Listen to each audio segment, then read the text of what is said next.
Assalamualaikum warahmatullahi wabarakatuh. Berjumpa kembali bersama saya Valina Hyarinisa dari Fakultas Psikologi Universitas Airlangga. Nah, di pertemuan kali ini masih dalam topik kesehatan mental di era digital. Kita akan sama-sama belajar mengenai bagaimana menumbuhkan rasa percaya diri di era digital. Baik, di era ini kita sering mendengar istilah fear of missing out ya.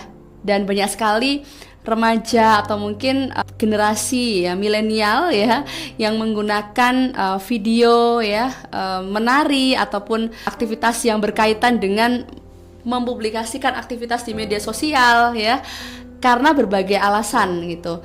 Tapi di beberapa alasan yang paling kuat dari hasil penelitian yang dilakukan, ternyata ada kekhawatiran yang sering dikenal dengan istilah fear of missing out ya, takut tertinggal gitu ya.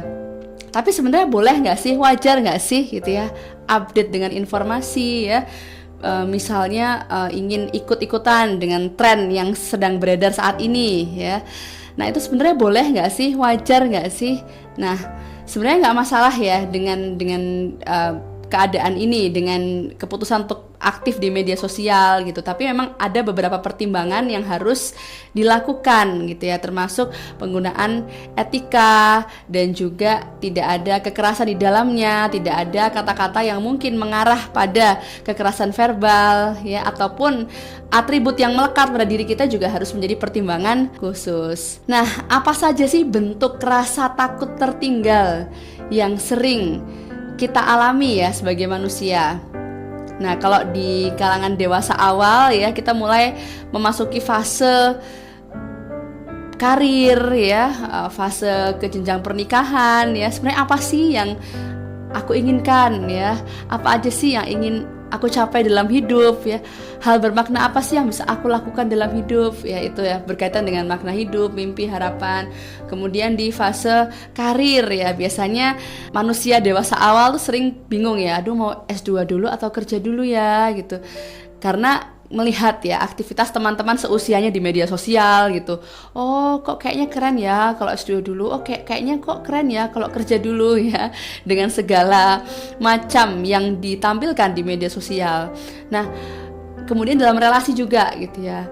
Dalam relasi ini munculnya perasaan cinta, keinginan untuk berkomitmen di dalam jenjang yang lebih serius ya. Dan juga kemungkinan-kemungkinan lainnya gitu ya. Benturan antara tuntutan bekerja dulu atau mungkin sekolah dulu atau mungkin menikah dulu ya. Kenapa sih kok bisa ya muncul FOMO ini ya? Karena kita hidup di era digital dan kita dihadapkan dengan berbagai macam informasi ya, yang bisa saya katakan kadang-kadang banjir informasi. Kenapa kok banjir? Karena berlebihan juga ya. Karena banyak sekali informasi yang mungkin tidak relevan atau mungkin sangat banyaknya gitu, sehingga perlu banget untuk difilter ya. Mungkin salah satu hal yang bisa dilakukan pertama adalah setting smartphone kita ya untuk bisa memberikan alarm jika ternyata penggunaan aktivitas kita di media sosial melebihi jam yang sudah kita tentukan. Ada orang-orang yang menerapkan maksimal 2 jam sehari, ada yang maksimal 1 jam, ada yang maksimal 3 jam, ya tergantung. Tapi yang utama adalah kita perlu asertif dulu untuk menetapkan batasan tersebut, bukan dengan acuan orang lain, tapi acuan diri kita sendiri sesuai dengan kebutuhan. Karena saya rasa tidak mungkin juga kita sama sekali tidak menggunakan media sosial, karena media sosial, internet itu saya rasa sudah menjadi kebutuhan dasar ya untuk sebagian masyarakat atau orang-orang yang bekerja di dunia publik. Salah satu faktor pemicu dari FOMO itu sebenarnya adalah faktor internal ya, responnya kita sendiri ya terhadap situasi orang lain. Nah, ini sering terjadi pada individu-individu yang memiliki kecenderungan untuk membanding-bandingkan pencapaian dirinya sendiri dengan orang lain. Sebenarnya hal ini bisa dihindari dengan alih-alih membandingkan, mungkin saya akan lebih memilih istilah mengadopsi atau mengadaptasi hal-hal baik yang bisa dilakukan, yang bisa diimplementasikan dalam hidup kita dalam konteks hidup kita sendiri gitu. Tentu bukan sekedar membandingkan ya, tapi di situ ada proses berpikir, oh sepertinya hal baik itu bisa diterapkan dalam hidup saya. Oh sepertinya memang tidak bisa gitu. Dengan ada proses berpikir yang jernih ini, mudah-mudahan kita juga bisa rasional juga gitu ya, tidak terlalu membawa perasaan jika ternyata ada perbedaan pilihan hidup atau perbedaan jalan hidup yang mungkin tidak sama ya setiap orang. Saya rasa tidak akan sama persis ya sekalipun kembar. Kemudian ada juga faktor eksternal nih teman-teman, seperti ekspektasi, harapan dari orang tua, harapan dari keluarga, atau mungkin tekanan akademik, atau mungkin tekanan sosial gitu ya, tekanan di ruang publik maupun di ruang virtual ya, di ruang nyata maupun di ruang virtual.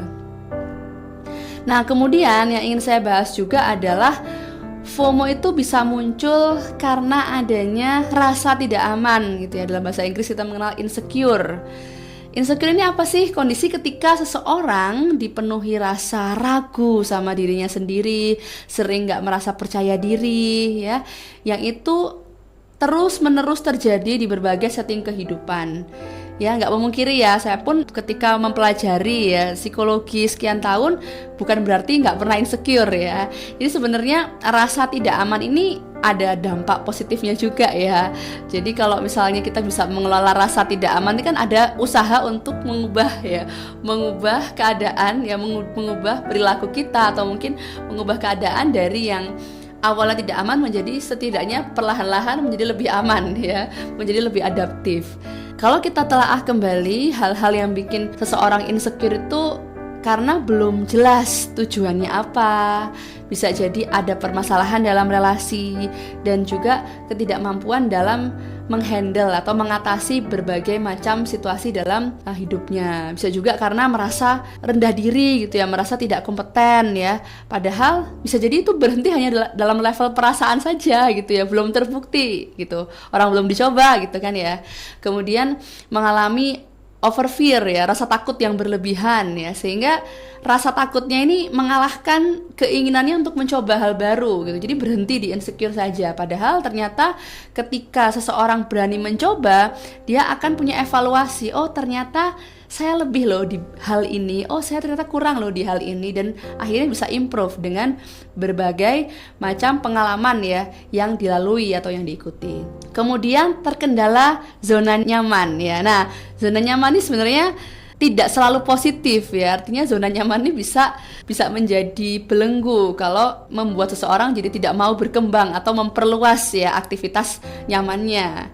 Dan yang terakhir yang juga mungkin masih menjadi catatan ya buat kita semua gitu, ketika ada kecenderungan untuk membandingkan diri sendiri dengan orang lain, padahal setiap manusia itu punya lintasannya masing-masing ya. Sekali lagi bukan untuk dibandingkan, tapi mungkin mengadaptasi hal baik yang bisa kita implementasikan dalam hidup kita. Baik teman-teman, yang harus dipahami bersama, perasaan insecure ya, fear of missing out itu terjadi di berbagai macam usia ya, di usia anak-anak, remaja, dewasa awal ya. Karena memang tugas perkembangannya manusia ya untuk terus berkembang, untuk terus ada hal-hal yang atau capaian ya yang terjadi di dalam konsep-konsep tertentu. Tapi seharusnya tidak semua orang tuh akan menjalankan sesuai dengan konsep-konsep itu ya. Lagi-lagi kadang-kadang realitanya tidak selalu sama dengan apa yang tertulis. Jadi tidak apa-apa sebenarnya kita punya lintasan ya, pilihan-pilihan hidup yang mungkin tidak sama dengan orang kebanyakan. Berikutnya adalah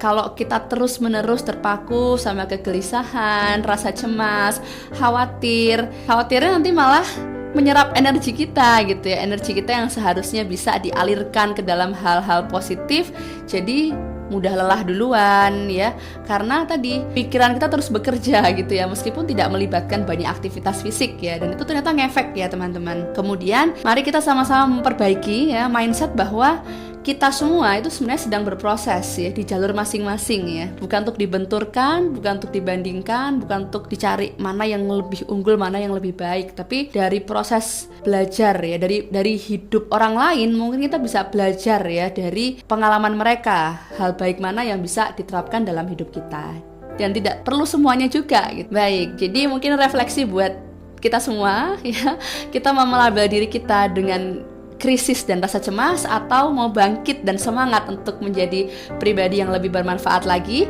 Jawabannya ada di hati teman-teman semua ya. Bagaimana kita mau untuk menerima hal baik dalam hidup kita, menerima yang kurang-kurang dari dalam hidup kita untuk diasah kembali supaya menjadi lebih baik.